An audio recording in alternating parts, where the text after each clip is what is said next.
guys remember when the PlayStation 4 sounded like a jet engine about to take off anytime you played a game for very long? Well, apparently Sony is taking these thermal concerns to heart, as they are going to be using a pretty extensive cooling technology in the PlayStation 5. Now, it's possible that these thermal concerns is what caused Sony to decide to go with this sort of variable frequency on its processor, whereas Microsoft seems to be using a fixed frequency. This fluctuation can help reduce temperature, which is always a good thing. But in addition to that, Sony's going to be using a kind of liquid cooling that is pretty weird. There's a patent that seemingly confirms the PS5 will make use of a eutectic liquid metal type paste, which should improve heat transfer from the previously used thermal paste. The present invention provides a structure in which a metal having fluidity is utilized as a heat conductive material.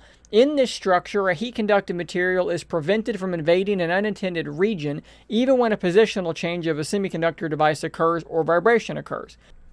So basically, there's a liquid metal in there, and if you took your PS5 and did that with it, it's not going to escape and go damage anything. The electronic apparatus has a heat conducting material formed between a heat radiator and a semiconductor chip.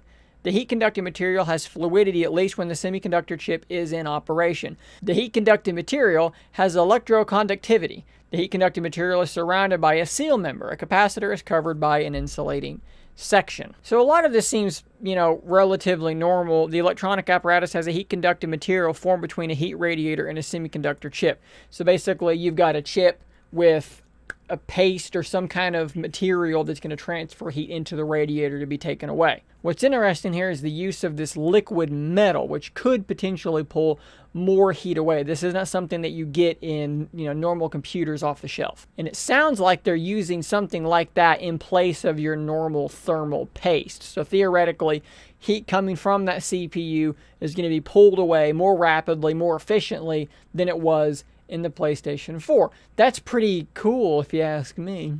In light of the recent PS5 having trouble running 4K, news, not news, rumors, he made it up, he didn't make it up, who knows? It's good to see some potentially cool information coming out about the PS5 that should be non-controversial, shouldn't get anybody too awfully upset. Frankly, it's always good to find out that a company is taking cooling very seriously. I think after the 360 had the red ring fiasco, the next Xbox has really cooled quite well and did not sound like a jet engine taking off. So it's good that Sony is taking cooling seriously as well, and hopefully we won't have that problem with these next-gen consoles. If you enjoy my content, please consider becoming a Scary If Literal member. You'll get access to a whole bunch of emoticons to use with live streams and a shout-out on an upcoming video. Thanks as always for your continued support.